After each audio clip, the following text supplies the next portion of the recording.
Oh, yeah. Yeah, everything. Yeah. Can you hear me? Yep, you're good. Perfect.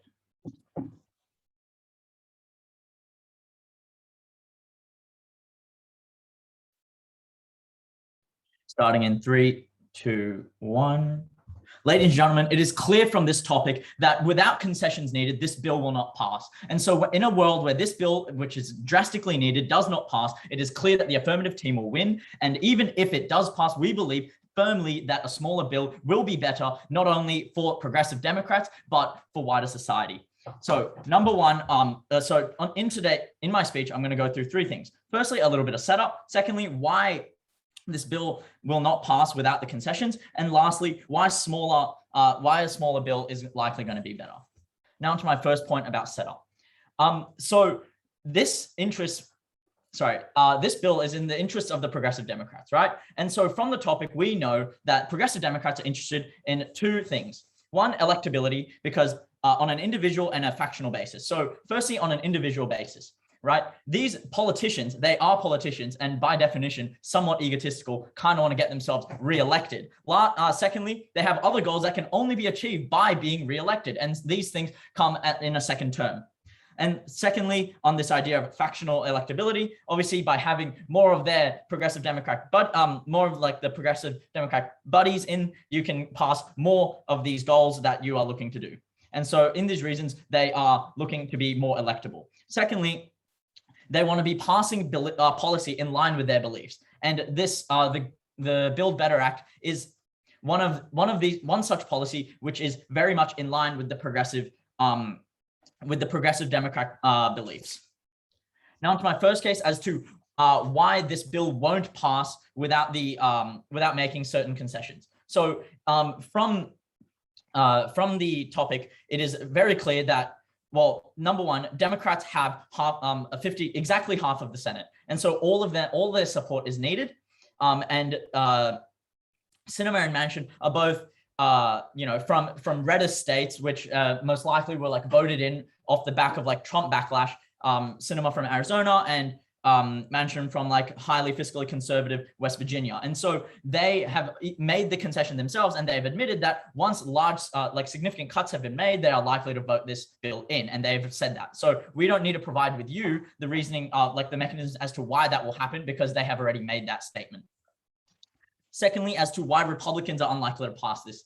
Apart from the fact that they're Republicans and, it's becoming a highly divisive kind of political landscape, we see that Republicans are taking a very firm stand against Democratic bills. Mitch McConnell runs a very powerful office, and like the internal party discipline has gotten stronger and stronger, and they're less likely to kind of cede into progressive Democratic bills that are trying to be passed. And so that's why this bill won't be passed without making certain concessions. But what is very important to note now is that we cannot wait. We cannot wait to put this bill through, because we must do it now, and we must do it soon, because we have just won a large election, and with this momentum, you can push through larger bills. And so, by building off the back of this momentum, then you can work with moderate Democrats who are nervous that, this election, because they've been elected in on the back of anti-Trump backlash, right? They're worried that that sentiment and like these redder states will again go back into Republican hands, and they obviously want to hold that power in terms to be able to keep pushing on the policy that they want to do, and also keep their jobs. And so on our side, what the bill would look like is, in a counterfactual world, is to have parties that have stated they're willing to do this with the cuts. And so the impact of this and the comparative on the opposition side is that this bill will not pass. And as I've stated in my introduction very clearly, if this bill doesn't pass, because it is such a significant bill that is necessary to build off the back of the momentum of the election, we, as the affirmative, clearly win this debate. And so the comparative is there will be no bill, the bill will not pass, we win this debate. Now, on to my second point of the benefits of this bill.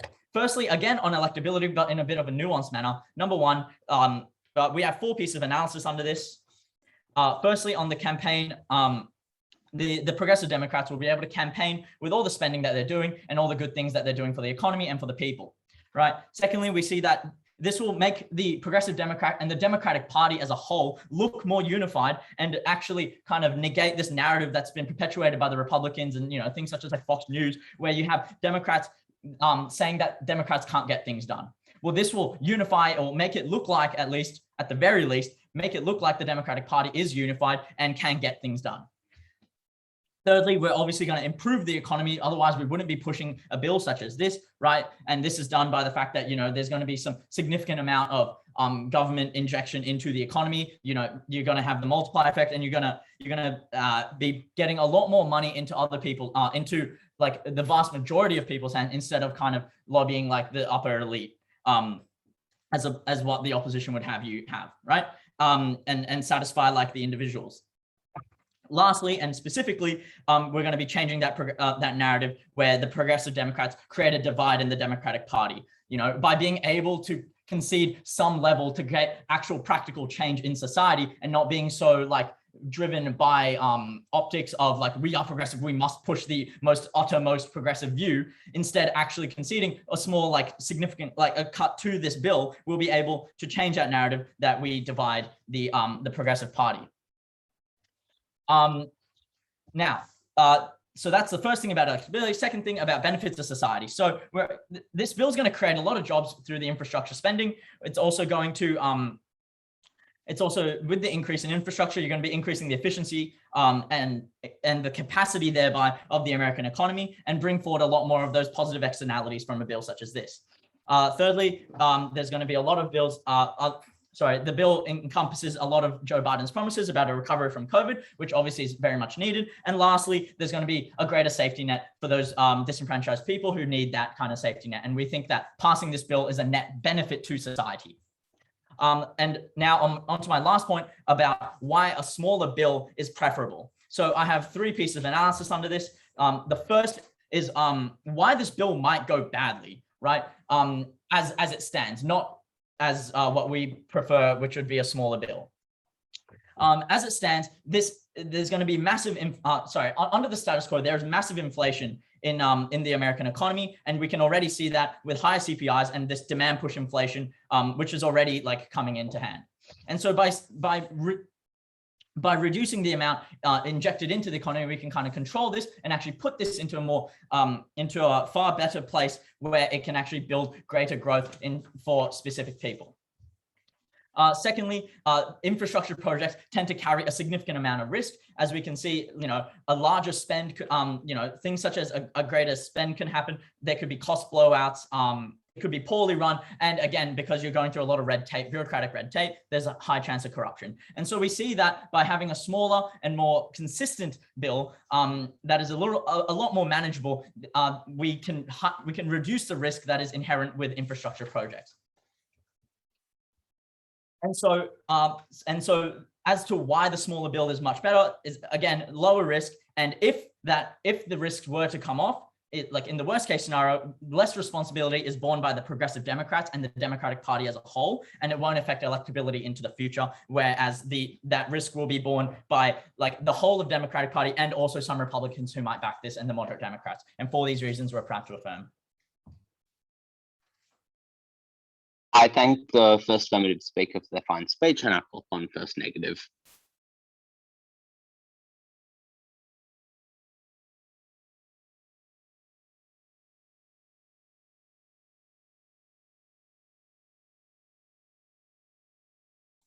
Hey, just checking that you all can hear me. Yep, you're all good.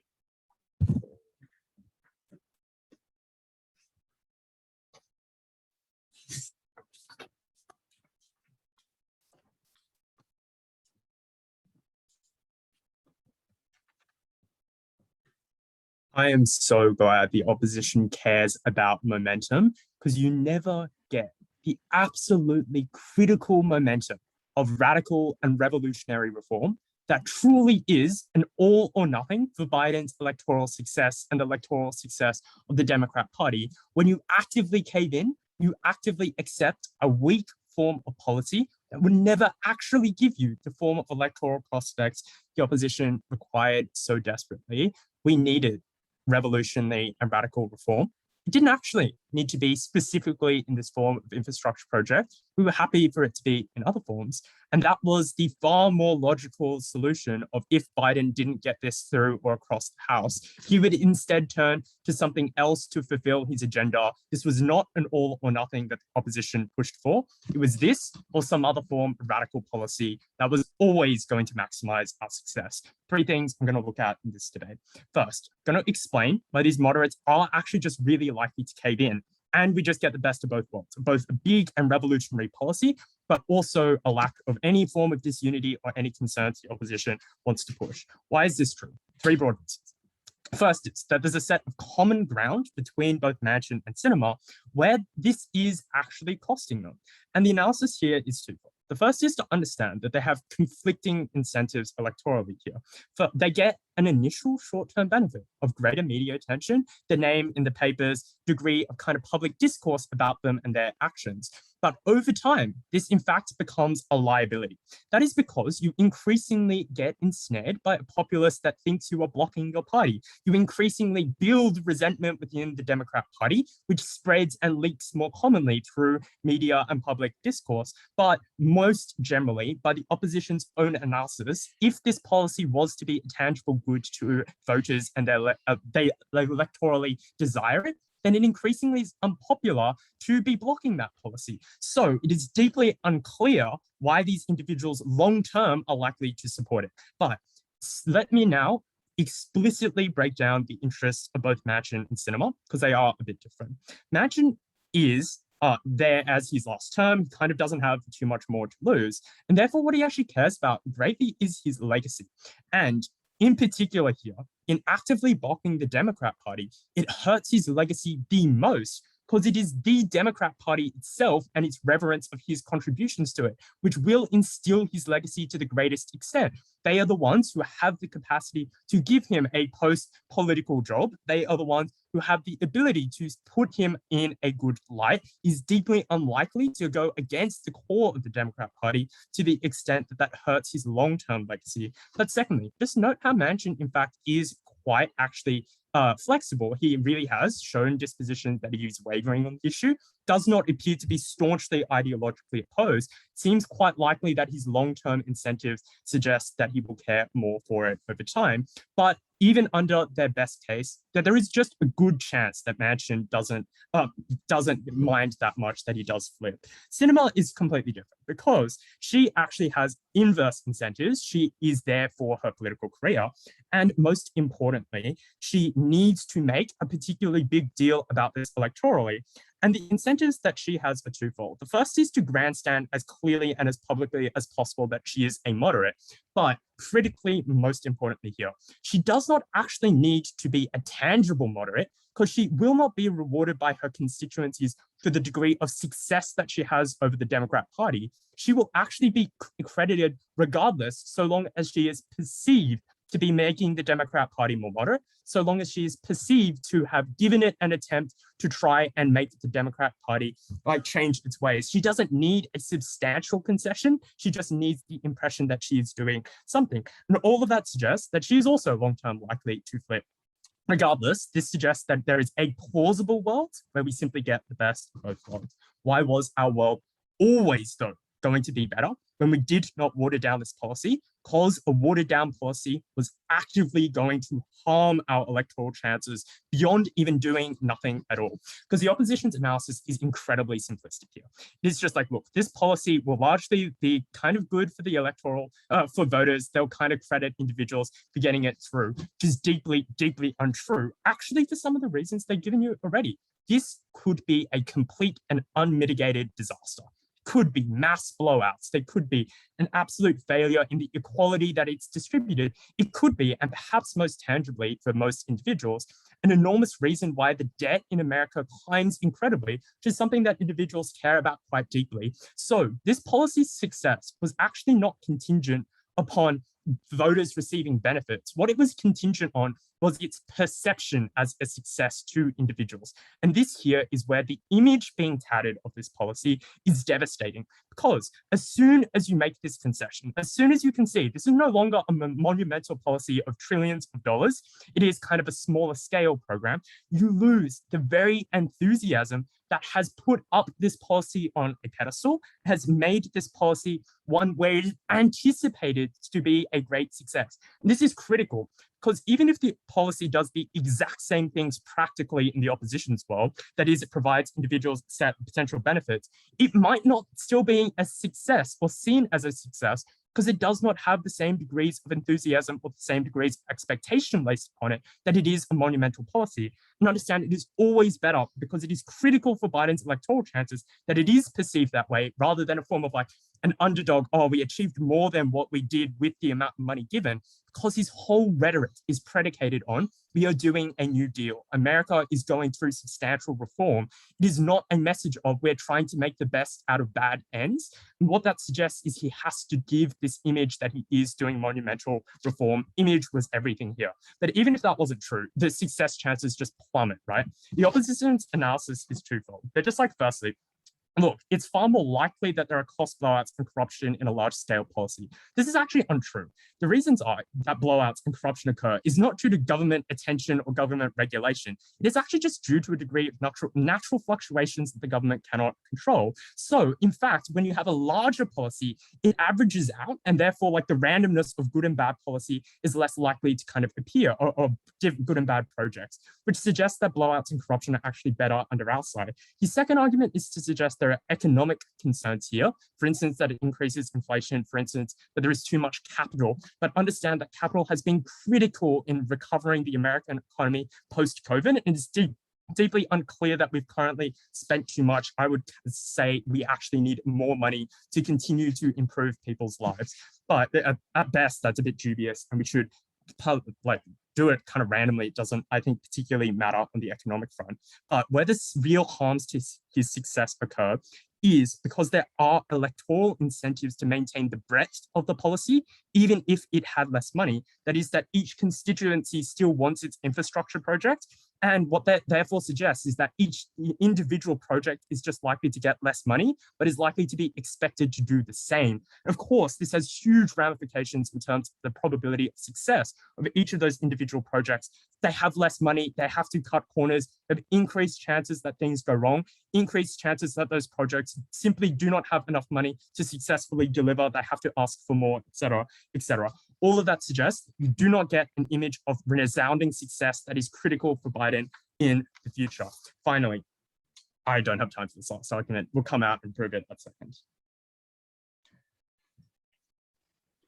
Okay, I think the first negative speaker now call upon second affirmative.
I presume I can be heard. Yep, you're all good. Thanks.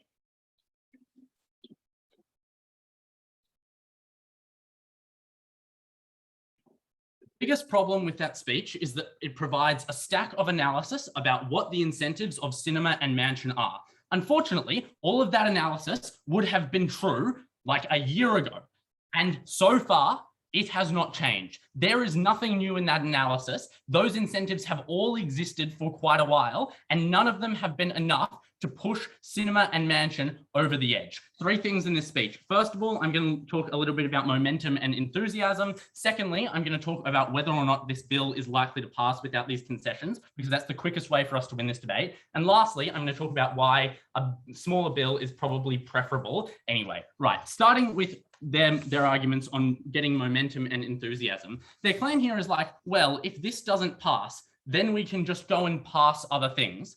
Couple of responses. First of all, it's deeply unclear why this is true. Like, why is the political capital that we have to pass this easily transferable over to some other bill, noting that this bill is particularly what Biden ran on, so it's particularly what they have a mandate for. The second thing is that as soon as you give up on a bill, it makes you seem weak. It says that the White House is weak. It says that the White House is not someone that you want to cozy up with and do business with, for the reason that once you do, things will not get passed, you will be made to seem weak. If you want to build momentum, as they talk about, I don't think that you build momentum by backing away from your signature promise. The next thing they say is, well, you're likely to lose the enthusiasm around this bill if you choose not to do the full bill. The first thing is, let's say this gets cut down to $2.5 billion.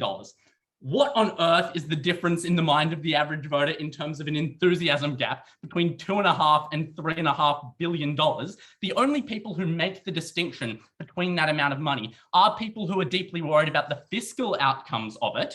And given that, it means the only people who notice are people who would prefer it to be cut down. You still get a lot of the enthusiasm. Secondly, taking them at their best here, let's say that you do get less enthusiasm around the bill. What is more of a problem for Democrats? Is it the perception that the Democrats are not sufficiently visionary, or is it the perception that the Democrats are insufficiently fiscally prudent and sensible? Clearly, the biggest issue electorally for Democrats has been the claim that they are too radical, that they are insufficiently fiscally prudent. And given that, that is a far more dangerous narrative to buy into by passing a much bigger bill and by turning down calls from more moderate members of Congress to bring down the bill. The next thing I'm going to talk about is why the bill is particularly likely to pass. I think the most important analysis, and it kind of cuts across a lot of the mechanistic reasons that we get from both sides, is that we've now been trying this for a while, and it's deeply unclear to me what is the factor that is going to change. And you get a piece of analysis from Jack that actually tells you why things get worse over time, because over time, you lose your mandate, you lose the enthusiasm, which means it gets a lot harder to get work done in general. Noting that that means that if it takes another 6 months or another 9 months for Sinema and Manchin to pass it. Noting, by the way, that the analysis that we can keep on infinitely waiting for Sinema and Manchin is intuitively in tension with what First Aid tells you about how we can move on and do other things instead. But anyway, if it is true that it's going to take another 9 months, there are a number of members of Congress who have midterms coming up, so they're likely to be more concerned about being seen as fiscally imprudent and too intense. But also, in that time, there's a lot of members of Congress who are currently elected in states that are significantly redder than would usually elect a Democrat, just for the reason that they were running when there was anti-Trump backlash. In the likely absence of that anti-Trump backlash, those states are likely to shift back to being redder, and therefore to have any chance of succeeding in those future elections, those Democrats are going to need to cast themselves as more moderate. So by the time that Sinema and Manchin come across, it's likely that you would have lost other Democrats anyway. What specifically do we hear about them? They say, well, it becomes a liability to not pass it for Sinema and Manchin because you don't like the populists. Noting their context, Arizona is a deeply red state that managed to go Democratic very, very marginally because of A, Donald Trump, and B, the fact that literally their favorite politician ever was attacked by Donald Trump. Like, it took the destruction of John McCain in a speech to marginally turn Arizona blue. That is going back hard red next time. There's not populist left-wingers that are in Sinema's constituency. West Virginia is incredibly wealthy, is full of fiscally conservative people. The analysis about populists doesn't matter.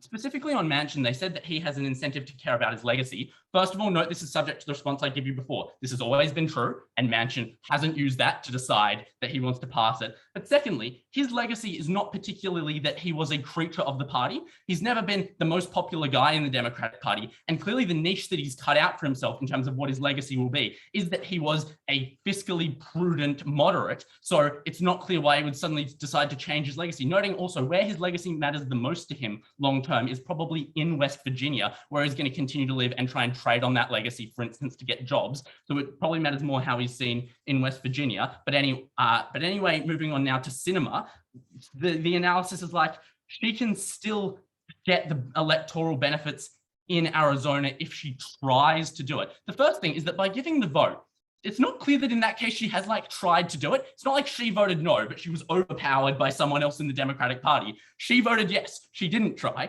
And secondly, voters reward strength. They reward people who they think they can actually get things done for them. So that would hurt. Noting, by the way, you have to buy both Manchin and Sinema, and you have to buy that you can get it in time to not have other Democrats leave. And you have to buy that all this analysis is new incentives that Manchin and Sinema have that didn't already affect them in the past when they decided not to pass the bill in order to believe that it was passed. At that point, it's quite clear we've won the debate, because if they can't get the bill passed, there is no benefit for this team. But what we're going to bring you now is the analysis that Jack gives you, that even if the bill cannot get passed, it might be preferable to have a smaller bill. And the analysis here was very simple. There are a handful of very, very large risks associated with this bill. If you pass it, with bipartisan support with moderate Democrats, that is less of an electability problem for you. So we tell you that, first of all, there is just a benefit electorally, regardless of the outcome, to bipartisanship. Voters tend to reward that. They tend to see you as more prudent and more in control of government if you can act in a bipartisan way. So there's a non-contingent benefit here of bipartisanship. But also, it means that crucially, if those things go wrong, and no, those things might go wrong even in the absence of this bill being passed. But if they go wrong and you pass the larger bill rather than the smaller bill, you are blamed more because you are seen as the imprudent and fiscally irresponsible party who caused it, right? Rather than everyone broadly agreed that this was a good idea, so it probably wasn't that fault. And secondly, even if you are blamed, the Republicans who voted for it and agreed with you and negotiated to get that iteration of the bill are equally tagged with that problem. And therefore, it isn't as much of an electoral problem for you. Their analysis here is to explain why it is that the problems get worse with a smaller bill. The first thing they say is it averages it out so there's less risk. First of all, less risk lowers the variance, but it doesn't actually make things less, like on net less will happen. Secondly, there's a lot of things here that are problems of scale, so averaging it out doesn't affect it. For instance, the larger the bureaucracy gets, the harder it is to manage and the more likely you are to have waste and corruption. And secondly, the inflation obviously doesn't get averaged out. The more that we pump in, the more likely we are to have inflation. The other thing they say is, well, they're likely to cut back on individual projects because you have to give the same amount to every constituency. Talking about $3.5 trillion, like noting, we probably only care about the marginal constituencies anyway. So we definitely have enough money to still cover all of the marginal constituencies while cutting spending from that bill. The final response is this was all analysis about why the risks get more likely, but it's unresponsive to all of the analysis about how the risks don't have as much of an effect on you and don't electorally screw you over as much, which is what Jack brought you. I think the second affirmative speaker now call upon second negative.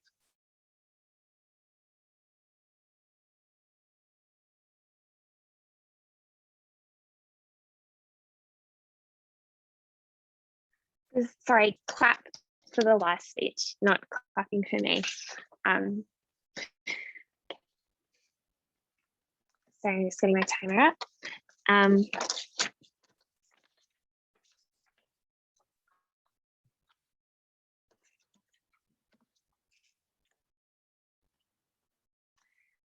Okay, cool. Starting my speech in 3, 2, 1.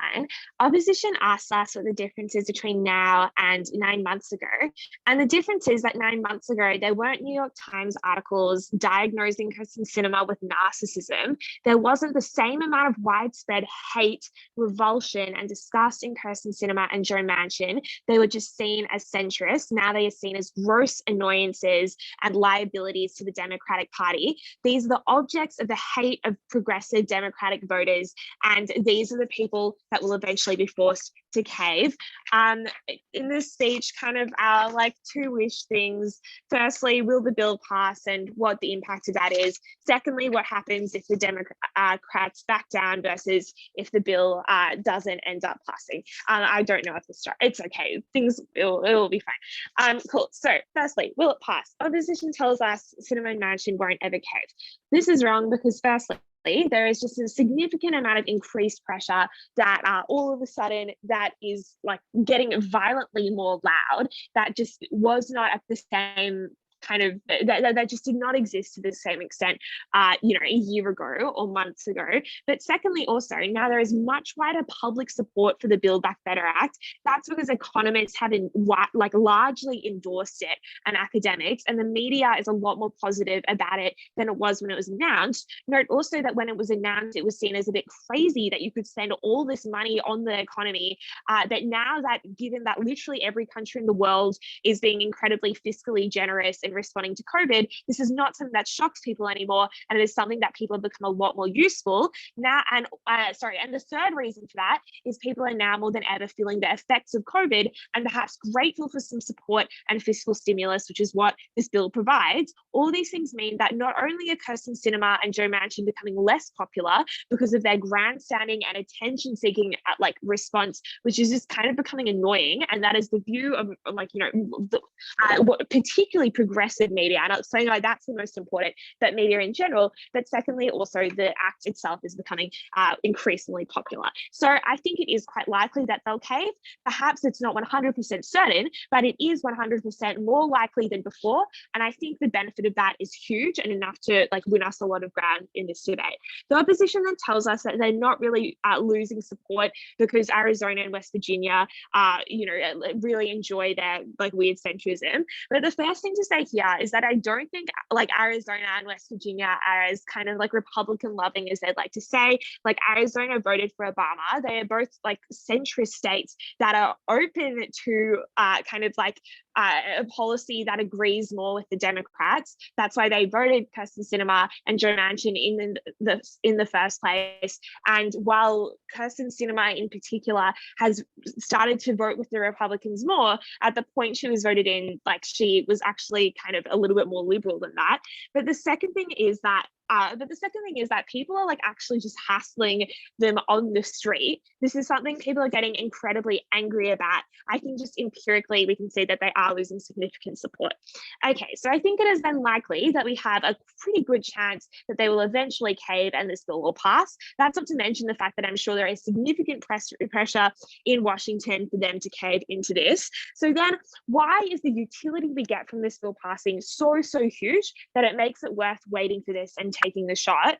That's because the opposition tries to tell you that the money we have in the bill is like enough and helpful, but I don't think that's comparative, because the amount you can do with the giant stimulus bill is just so much better. It is so much more impactful. It can reach so many more places that are literally just too expensive to reach without it, and that means that everybody can feel tangibly, personally touched by it. That means the difference between putting $10 in someone's bank account, which they might not even notice and care about, and putting, you know, like $100 in, which is something that people actually do notice and care about. That is the difference between a very insubstantial and unimportant bill and one that is actually life-changing and will give Biden an incredible legacy. They also they say a couple of things here.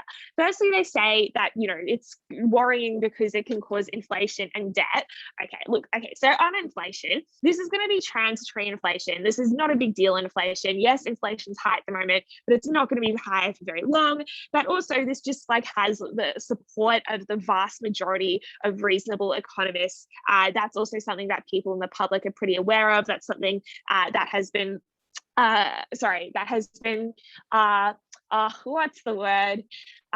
People know about it. Newspapers publish it. But the second thing then on debt is that this debt is very long term. And while inflation is transitory and will go away very soon, debt is not something that people are really going to realize or pay the cost of until much later on. And that's something that can just be dealt with by future governments with, like, you know, reasonable, like, kind of attempts to reduce debt. Like, it's not a huge deal, and it's certainly not something that people will notice or care about while Biden is in office. But the second thing they tell us here is progressives care a lot about bipartisanship, and this looks good. But I think that progressives actually care quite a bit more about other things. I think it is a very small number of moderates that care mainly about bipartisanship. But as I'll go on to explain further, these moderates are not the people that Democrats Democrats need to get out to vote, they need to get progressives to come out and vote. That's why it probably doesn't matter as much. And I think given all the rhetoric that opposition gives us about how voters like strength and they don't like politicians who are weak and back down, all these things, I completely agree. We agree. That is why you're probably going to get a lot more support if you show you're strong and you back your ideas, especially the ones that you were voted in for. So I'm pretty sure this will be very good once it passes. So now, let's look now at what happens if it doesn't pass or Democrats back down. So firstly, if they back down, what happens now? Firstly, there's a huge loss of support from Democrats, including and importantly Democratic donors who are overwhelmingly incredibly progressive. That's a gigantic impact on the funds of the Democratic Party. That makes them a lot less electable, but it also means that all their other projects are far worse funded. The second thing is it empowers Sinema and Manchin to oppose more bills. That's likely to destroy any semblance of unity that the Democrats have worked up to currently become the most unified they have been in a very long time. But the third thing is that Democrats need to be left-wing to get people out to vote. They don't need to appeal to moderate voters, and they need to show that they are progressive and show that strength that opposition wants them to show. So that's why it will be very bad for their party if they back down. So let's look at now compared to if Sinema and Manchin don't cave in, but this bill doesn't pass. Well, we've told you that Biden can pursue other grand or momentous policy and that there are other ways of doing this. The opposition says political capital is not transferable. I think it is pretty transferable. You just use the money that you're going to use for that bill on another bill. You haven't spent it yet, but also you can be like, oh, well, instead of this, we have, Sinema and Manchin won't back down, so we're going to try this other thing. And then that, if it is grand and momentous enough, will also receive media coverage. So I think that is much better than instead watering down your policy to appease people, which does in fact look weak, as opposed to maintaining a strong principled stance in this and then pursuing some other policy, which also looks impressive and good and will give Biden a legacy and will encourage people to vote for him. So I'd like all the analysis and why you seem weak if you give up just literally applies to this. Yes, you do seem weak, you seem pathetic, all these reasons, so bad. I thank the second negative speaker and now call upon third affirmative.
Everyone hear me?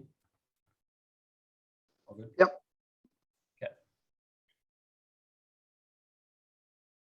The reason why side negative loses this debate is because they have founded their entire case on the concept that the Democratic Party is somehow getting stronger, that characters like Manchin and Sinema can somehow make concessions to their opponent, their primary opponents, and go against the sorts of values that they were elected on, that people like Joe Biden can afford to have the risk of not passing these kinds of bills, and that for some reason right now we are getting increasing support for bills like the Build Back Better bill. That is Clearly a complete misunderstanding of the current situation. Joe Biden is at his lowest approval rating since he has been elected. Both Manchin and Sinema are becoming increasingly concerned about the fact that they won't be elected, along with many other moderate Democrats. And increasingly, voters are becoming concerned about inflation and the economy in the Joe Biden administration. So clearly, this debate falls to side affirmative. Two clashes. First of all, will the Build Back Better Act pass without concessions? And secondly, would a smaller bill be preferable to progressive Democrats? Okay, 4 points under will the Build Back, why it will pass, why it won't pass without concession. I'll break this down. First of all, looking at Manchin, okay? The first thing we hear from side negative is that electability doesn't matter to him because it's in his last term. Two responses here. Firstly, we believe he almost certainly prioritizes the election chances of his successors. That is for two reasons. Firstly, he probably cares about his constituents and wants them to have a Democratic representative. And secondly, because we think it ruins his legacy that the opposition believes he values so much. To be immediately replaced by a Republican as soon as he leaves, it gives the impression that he has not given the Democratic Party a good face amongst his constituents, and is therefore like somehow being a bad representative for a state that is clearly not something he wants as his very last clear impact of his legacy. The second response to this is to say that the incentive has not affected him throughout this term. He has consistently continued to be a moderate, pushing the centrist values that he holds and the centrist values that he was elected on. So clearly, to some extent, he does have some sort of principles and is quite a stubborn person who wants to continue to propose the same things that he was elected on and fulfill his mandate, regardless of whether or not it helps his election chances. The next thing they say about Manchin is that he only cares about his legacy. Again, two responses here.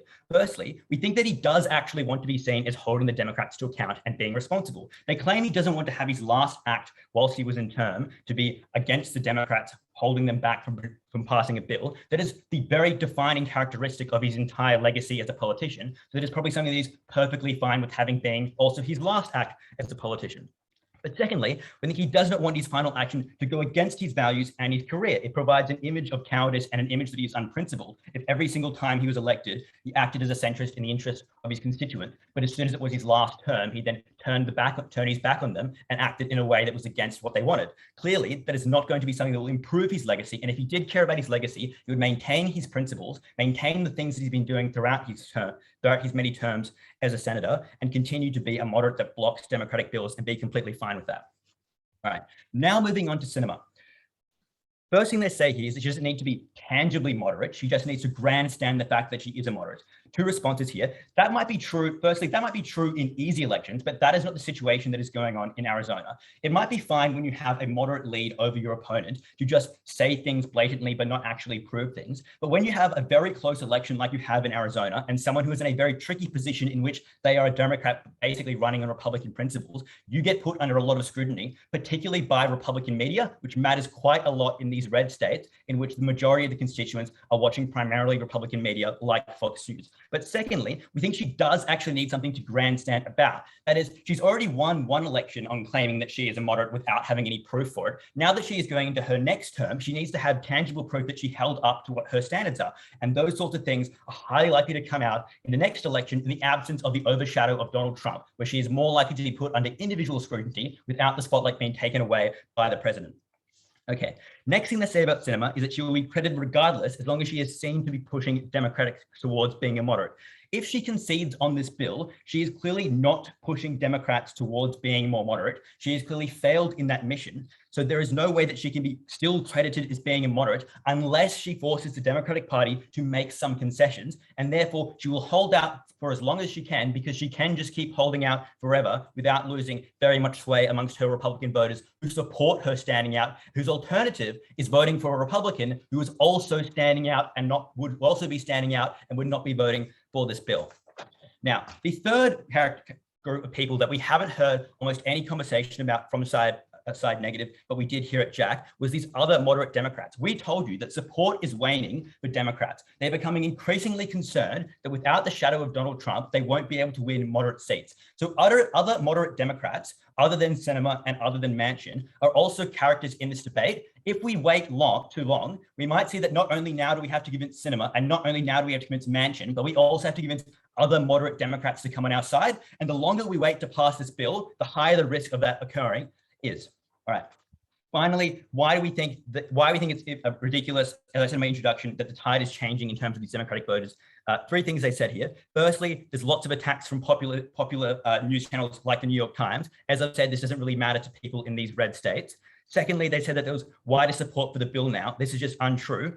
Three reasons why. Firstly, because there are clearly more concerns about inflation amongst the American people. Secondly, because Republican media machine has been able to maintain attacking this bill consistently. And thirdly, because they no longer get the atomic support of anti-Trump voters who are only voting because they're against Trump and therefore only supporting this bill because Trump doesn't want it.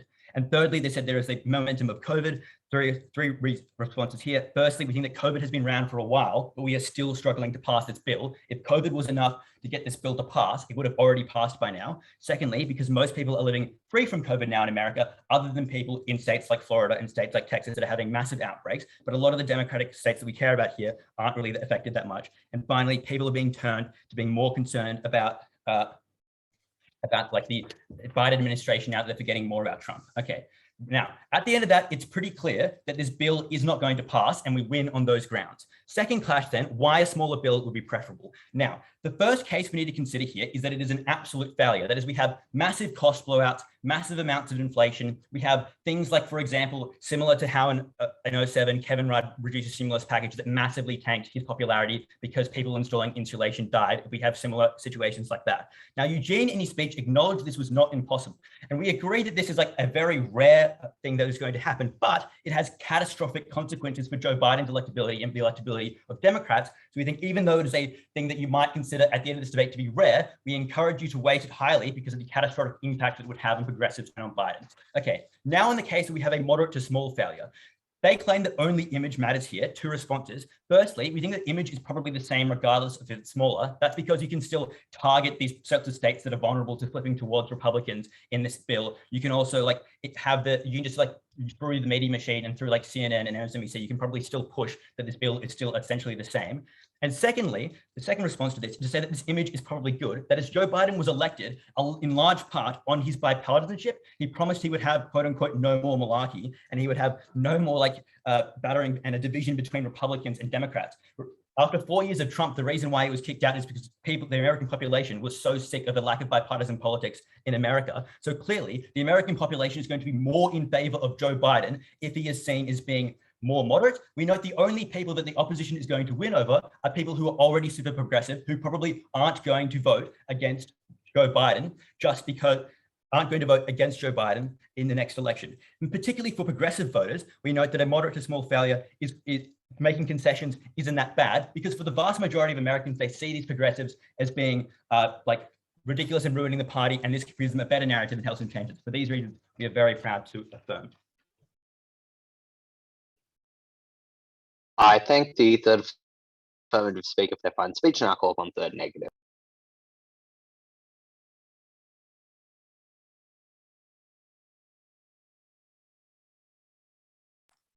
Am I audible? Yep, you are. Lovely.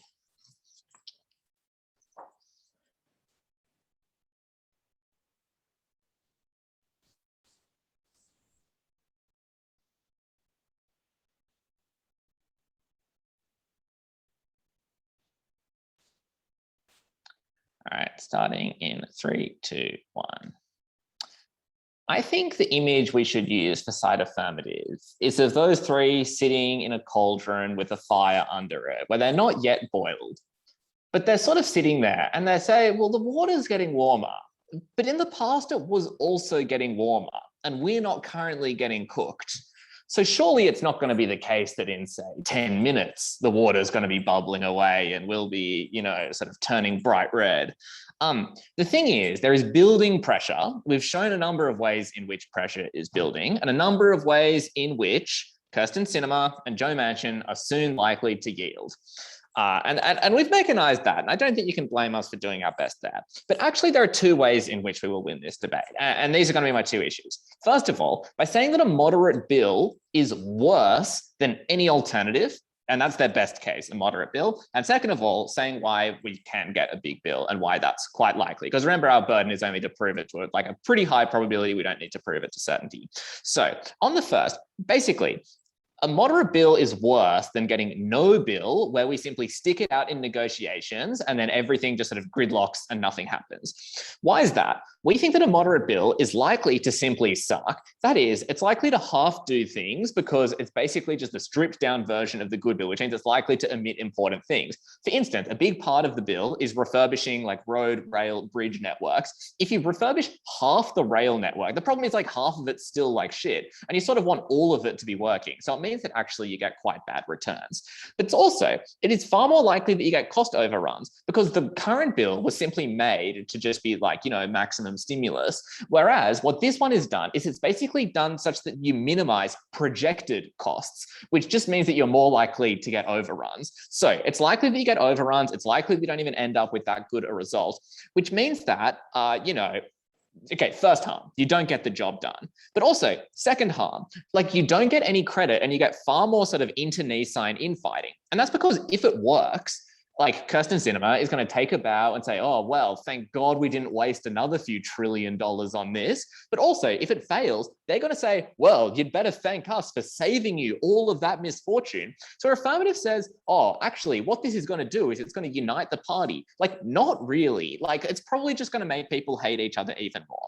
Third problem, progressive voters get really mad because you are seen as the ones that gave up on what could have been a good thing, but, you're the ones who betrayed your voters and betrayed your mandate. That means your base is likely not to donate, not to campaign, and simply not to turn out for you in elections because they're jaded, because you have betrayed them. This got no response. This has come out from earlier speakers as well. So I guess no excuses. And basically what this means is that progressives lose any position they have in the future. So you got one sort of like shit policy that was going to happen anyway and isn't even that great. And you've like lost all of your political capital for that because you've betrayed your voters. But also, fourth of all, centrists taste blood in the water. Again, this came out earlier because they know that if they oppose something progressives do, and they just sort of say like, no, no, no, and just keep on being incredibly stubborn, they know that the next time the progressives try and do something, like for instance, I don't know, put controls on whom the president can drone strike, the centrists are just going to like, they know it works. They're just going to be like, fuck off. No, no, no, we want what's good. And then they know that the progressives are going to water everything down. So this gives you a bad bill in the first place, but also there are a great number of other things on the legislative agenda, and watering down your stance on this one means that you have to take compromises on all of those other ones. Everything else to do with reform of courts, appointment of judges, to do with like other infrastructure spending, with education, student loan debt, a number of very important priorities, like for instance, like international affairs and things like that, that you are going to have to give on. And also we noted that if this bill fails, the Biden administration is going to have to put something else forward so they actually have some sort of flagship policy. And that means that, you have another chance if you get no bill, but if you get a moderate watered down bill, it will be seen as having done a sort of flagship thing, and so you won't get anything. So a moderate bill just sort of like pisses everyone off, and then you get stuck with the bill, that's no good. And so what that means is we don't even need to prove that a big bill will actually pass. All we have shown is that, being honest, sticking it out to the end, and actually trying to fight for what's good will actually have returns, even if they don't get what they're trying to get. So why will a big bill be good, and why can we get it? We say it is likely that these people are going to give for 3 reasons. First of all, there was an increasing body of evidence that this plan is really, really good. And back then there was sort of divided support because it's like, oh, it might do good things, but it also costs a hell of a lot of money. I'm kind of risk averse. But now what's happened is there is just like paper after paper in economics journals being like, guys, this is a really, really good idea. World's quarterfinal after world's quarterfinal, where the judges have agreed that this is a good policy. And what that means is it's easier to pressure these people. So that's one way in which this is changing. Second of all, there are image incentives. Basically, let's analyze each person one by one. Sinema in Arizona. Arizona is a blue state. There is a pretty large Hispanic population there. There are large urban centers like Albuquerque and Phoenix. It's not really a red state, especially given the fact they voted for Obama. And basically, we would say that it is likely that, given she ran as a liberal and given she ran as a Democrat, the fact that she is consistently going against like the party agenda, as in a policy that Joe Biden has put forward, now represents a bit of a liability to her. Whereas before it was sort of good for being like, oh, I'm kind of fiscally, I'm fiscally sensible. It's like now it's gone too far, and it is likely that she will eventually have to walk that back. Running as a lib, and ruining the Democrat agenda isn't popular. Manchin in West Virginia, I mean, it's like, the problem is, all of affirmatives ideas are basically that if we do a big bill, we're going to piss off, non-Democrats and Republicans. But if we do a moderate bill, that won't. The thing is, they're just opposed to the bill full stop. They're opposed to things that Joe Biden does full stop. The only way to win over Republicans is if they just continually veto everything. And so in this case, it's unlikely that they're going to get anything out of them. But third of all, there are significantly increasing personal incentives on these legislators to pass the bill. That is because, for instance, when Joe Biden was on his boat, a bunch of 10 or so kayakers kayaked out to his boat to hassle him and say, why the fuck aren't you passing this? Like, Krysten Sinema was literally followed into a bathroom by a number of people who accosted her for not passing this. It is likely that as, their family members and stuff continually get, I guess, targeted by people, they are eventually going to have to give in the long run. Basically, it is likely, I would say probably above 60% chance that they are going to give. And that's all we need to win the debate, because a big bill is so much better than a moderate bill. And so, okay, now to respond to their stuff about how a big bill is really bad. They have three general ideas. First of all, corruption. We think American voters never had any issue with corruption, given how much everyone, supports giving money to Lockheed Martin and General Dynamics and all of that. Corruption isn't that big. Like, America has rule of law and whatever, it's not that big of a problem. Then they talk about inflation. This is only temporary, and it's going to go by pretty quickly. But also, they never really proved that inflation was a bad thing. It's like sort of prices go up a bit, but the thing is, people's wages also go up. Inflation's only bad if it's like enormous, as in like above 25% every month or so, or if it's really inconsistent. This is neither of those, so it's not really a problem. Last of all, on debt, people like to say they care about the debt, but no one really does. Also, the only problem is debt to GDP ratio. And so if your GDP goes up, you're more able to pay off your debts. If your debt's bigger, it's no problem. Either way, we win this debate simply because both options on our side beat theirs. But also, the fact that a big bill is so much better than a bad bill is better than no bill at all, means that, on balance of probabilities, we get ahead for sort of expected utility reasons. Proud to oppose.